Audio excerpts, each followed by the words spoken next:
ಪ್ರಿಯರೇ, ದಿನದ ಬದುಕಿಗೊಂದು ಕ್ರಿಸ್ತನ ಈ ದನಿ ನಮ್ಮೆಲ್ಲರಿಗೂ ಪ್ರೇರಣೆ ಆಗಲಿ.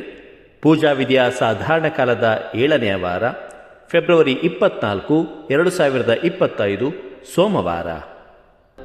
ಸಂತ ಮಾರ್ಕನು ಬರೆದ ಪವಿತ್ರ ಶುಭ ಸಂದೇಶದಿಂದ ವಾಚನ. 9ನೇ ಅಧ್ಯಾಯ, 14ರಿಂದ 29ರವರೆಗಿನ ವಚನಗಳು. ಆ ಕಾಲದಲ್ಲಿ ಯೇಸು ಪೇತ್ರ, ಯಾಕೋಬ ಮತ್ತು ಯೋವಾನರೊಂದಿಗೆ ಬೆಟ್ಟದಿಂದ ಇಳಿದು ಬಂದಾಗ ಉಳಿದ ಶಿಷ್ಯರ ಸುತ್ತಲೂ ಜನರು ದೊಡ್ಡ ಗುಂಪಾಗಿ ನೆರೆದಿರುವುದನ್ನು, ಧರ್ಮಶಾಸ್ತ್ರಿಗಳು ಇವರೊಡನೆ ವಾದಿಸುತ್ತಿರುವುದನ್ನು ಕಂಡರು. ನೆರೆದಿದ್ದ ಜನರು ಯೇಸುವನ್ನು ಕಂಡೊಡನೆ ಆಶ್ಚರ್ಯಪಟ್ಟು ಓಡಿಬಂದು ಅವರಿಗೆ ನಮಸ್ಕರಿಸಿದರು. ಯೇಸು, ಸ್ವಾಮಿ, ನಿಮ್ಮ ವಾಗ್ವಾದ ಏನು ಎಂದು ಕೇಳಿದರು. ಆ ಗುಂಪಿನಲ್ಲಿದ್ದ ಒಬ್ಬನು, ಬೋಧಕರೇ, ನನ್ನ ಮಗನನ್ನು ತಮ್ಮ ಬಳಿಗೆಂದು ಕರೆತಂದೆ. ಅವನಿಗೆ ಒಂದು ಮೂಕದೆವ್ವ ಹಿಡಿದಿದೆ. ಅವನ ಮೇಲೆ ಅದು ಬಂದಾಗಲೆಲ್ಲ ಅವನನ್ನು ನೆಲಕ್ಕೆ ಅಪ್ಪಳಿಸುತ್ತದೆ. ಅವನು ನೊರೆಕಾರುತ್ತಾ ಹಲ್ಲು ಕಡಿದುಕೊಳ್ಳುತ್ತಾನೆ. ಆಗ ಅವನ ದೇಹವೆಲ್ಲ ಮರಗಟ್ಟಿದಂತಾಗುತ್ತದೆ. ಆ ದೆವ್ವವನ್ನು ಬಿಡಿಸಬೇಕೆಂದು ತಮ್ಮ ಶಿಷ್ಯರನ್ನು ಕೇಳಿಕೊಂಡೆ, ಆದರೆ ಅದು ಅವರಿಂದಾಗಲಿಲ್ಲ ಎಂದನು. ಇದನ್ನು ಕೇಳಿ ಯೇಸು, ಅಯ್ಯೋ, ವಿಶ್ವಾಸವಿಲ್ಲದ ಪೀಳಿಗೆಯೇ, ಇನ್ನೆಷ್ಟು ಕಾಲ ನಿಮ್ಮೊಂದಿಗಿರಲಿ? ಇನ್ನೆಷ್ಟು ಕಾಲ ನಿಮ್ಮನ್ನು ಸಹಿಸಿಕೊಳ್ಳಲಿ? ಅವನನ್ನು ನನ್ನ ಬಳಿಗೆ ಕರೆದುಕೊಂಡು ಬನ್ನಿ ಎಂದರು.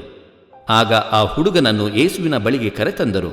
ಯೇಸುವನ್ನು ನೋಡಿದಾಕ್ಷಣ ಆ ದೆವ್ವ ಹುಡುಗನನ್ನು ನೆಲಕ್ಕೆ ಅಪ್ಪಳಿಸಿ ಒದ್ದಾಡಿಸಿತು. ಹುಡುಗ ಹೊರಳಾಡುತ್ತಾ ನೊರೆ ಕಾರಿದನು. ಯೇಸು, ಇವನಿಗೆ ಎಷ್ಟು ದಿನದಿಂದ ಹೀಗಾಗುತ್ತಿದೆ ಎಂದು ಹುಡುಗನ ತಂದೆಯನ್ನು ವಿಚಾರಿಸಿದರು. ಅದಕ್ಕೆ ಅವನು, ಬಾಲ್ಯದಿಂದಲೇ ಹೀಗಾಗುತ್ತಿದೆ. ಇದಲ್ಲದೆ ದೆವ್ವವು ಇವನನ್ನು ಕೊಲ್ಲಬೇಕೆಂದು ಪದೇ ಪದೇ ಬೆಂಕಿಗೂ ನೀರಿಗೂ ದೂಡಿದೆ. ತಮ್ಮಿಂದ ಏನಾದರೂ ಸಾಧ್ಯವಾದರೆ ನಮ್ಮ ಮೇಲೆ ದಯವಿಟ್ಟು ಸಹಾಯ ಮಾಡಿ ಎಂದು ಯೇಸುವನ್ನು ಬೇಡಿಕೊಂಡನು. ಅದಕ್ಕೆ ಯೇಸು, ಸಾಧ್ಯವಾದರೆ ಎನ್ನುತ್ತೀಯಲ್ಲ, ದೇವರಲ್ಲಿ ವಿಶ್ವಾಸ ಇಡುವವನಿಗೆ ಎಲ್ಲವೂ ಸಾಧ್ಯ ಎಂದರು. ಆಗ ಆ ಬಾಲಕನ ತಂದೆ, ನಾನು ವಿಶ್ವಾಸಿಸ್ತೇನೆ, ನನ್ನ ವಿಶ್ವಾಸದಲ್ಲಿ ಕೊರತೆ ಇದ್ದರೆ ನೆರವು ನೀಡಿ ಎಂದು ಯೇಸುವಿಗೆ ಮೊರೆಯಿಟ್ಟನು. ಜನಸಂದಣಿ ಬೆಳೆಯುತ್ತಿರುವುದನ್ನು ಕಂಡ ಯೇಸು ಆ ದೆವ್ವವನ್ನು ಗದರಿಸಿ, ಎಲೈ ಕಿವುಡು ಮೂಕ ದೆವ್ವವೇ, ಇವನನ್ನು ಬಿಟ್ಟು ತೊಲಗು, ಇನ್ನೆಂದಿಗೂ ಇವನೊಳಗೆ ಪ್ರವೇಶಿಸಕೂಡದೆಂದು ನಿನಗೆ ಆಜ್ಞಾಪಿಸುತ್ತೇನೆ ಎಂದರು. ದೆವ್ವವು ಚೀರುತ್ತಾ ಹುಡುಗನನ್ನು ವಿಲವಿಲನೆ ಒದ್ದಾಡಿಸಿ ಕೊನೆಗೆ ಬಿಟ್ಟು ಹೋಯಿತು. ಹುಡುಗನು ಶವದಂತಾದನು. ಅಲ್ಲಿದ್ದವರಲ್ಲಿ ಅನೇಕರು ಹುಡುಗ ಸತ್ತು ಹೋದ ಎಂದುಕೊಂಡರು. ಆದರೆ ಯೇಸು ಅವನ ಕೈ ಹಿಡಿದು ಎತ್ತಲು ಅವನು ಎದ್ದು ನಿಂತನು. ಅಂದು ಯೇಸು ಸ್ವಾಮಿ ಮನೆಗೆ ಬಂದಾಗ ಶಿಷ್ಯರು ಪ್ರತ್ಯೇಕವಾಗಿ ಅವರ ಬಳಿಗೆ ಬಂದು, ಆ ದೆವ್ವವನ್ನು ಹೊರಗಟ್ಟಲು ನಮ್ಮಿಂದೇಕೆ ಆಗಲಿಲ್ಲ ಎಂದು ಕೇಳಿದರು. ಅದಕ್ಕೆ ಯೇಸು, ಈ ಬಗೆಯ ದೆವ್ವವನ್ನು ಹೊರಗಟ್ಟಲು ಪ್ರಾರ್ಥನೆಯೇ ಹೊರತು ಬೇರೆ ಮಾರ್ಗವಿಲ್ಲ ಎಂದರು. ಪ್ರಭುವಿನ ಶುಭ ಸಂದೇಶ. ಕ್ರಿಸ್ತರೇ ನಿಮಗೆ ಸ್ತುತಿ ಸಲ್ಲಲಿ. ಚಿಂತನೆ.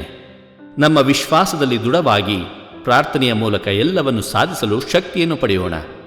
ಪ್ರಭು ಯೇಸು ಕ್ರಿಸ್ತರಲ್ಲಿ ಆತ್ಮೀಯರೇ, ದೆವ್ವಪೀಡಿತ ವ್ಯಕ್ತಿಯನ್ನು ಗುಣಮುಖವಾಗಿಸುವ ಘಟನೆಯಿಂದ 2 ಮುಖ್ಯ ಅಂಶಗಳನ್ನು ನಾವು ತಿಳಿಯಬಹುದು. ಮೊದಲನೆಯದಾಗಿ, ದೇವರನ್ನು ವಿಶ್ವಾಸಿಸಿದರೆ ಸರ್ವವನ್ನು ಸಾಧಿಸಬಹುದು. ಎರಡನೆಯದಾಗಿ, ಪ್ರಾರ್ಥನೆಯಿಲ್ಲದೆ ನಾವು ಏನನ್ನೂ ಸಾಧಿಸಲು ಸಾಧ್ಯವಿಲ್ಲ. ಶಿಷ್ಯರಲ್ಲಿ ವಿಶ್ವಾಸ ಮತ್ತು ಪ್ರಾರ್ಥನೆಯ ಶಕ್ತಿ ಇನ್ನೂ ಬಂದಿರಲಿಲ್ಲವಾದ್ದರಿಂದ ಅವರಿಗೆ ಆ ದೆವ್ವಪೀಡಿತನನ್ನು ಗುಣಪಡಿಸಲು ಸಾಧ್ಯವಾಗಲಿಲ್ಲ. ಅದಕ್ಕೆ ಯೇಸು ಈ ರೀತಿಯಾಗಿ ಪ್ರಕ್ರಿಯಿಸುತ್ತಾರೆ, ಅಯ್ಯೋ, ವಿಶ್ವಾಸವಿಲ್ಲದ ಪೀಳಿಗೆಯೇ, ಇನ್ನೆಷ್ಟು ಕಾಲ ನಿಮ್ಮೊಂದಿಗಿರಲಿ? ಇನ್ನೆಷ್ಟು ಕಾಲ ನಿಮ್ಮನ್ನು ಸಹಿಸಿಕೊಳ್ಳಲಿ? ಅವನನ್ನು ನನ್ನ ಬಳಿಗೆ ಕರೆದುಕೊಂಡು ಬನ್ನಿ ಎನ್ನುತ್ತಾರೆ. ಅನಂತರ ಆ ಬಾಲಕನ ತಂದೆಯ ವಿಶ್ವಾಸವನ್ನು ಯೇಸು ಪರೀಕ್ಷಿಸಿದಾಗ ಆತನು, ನಾನು ವಿಶ್ವಾಸಿಸುತ್ತೇನೆ, ನನ್ನ ವಿಶ್ವಾಸದಲ್ಲಿ ಕೊರತೆ ಇದ್ದರೆ ನೆರವು ನೀಡಿ ಎನ್ನುತ್ತಾನೆ. ಯೇಸು ಆತನ ವಿಶ್ವಾಸವನ್ನು ಮೆಚ್ಚಿ ಆತನ ಮಗನನ್ನು ಕೈ ಹಿಡಿದು ಎಬ್ಬಿಸಿ ಗುಣಪಡಿಸುತ್ತಾರೆ.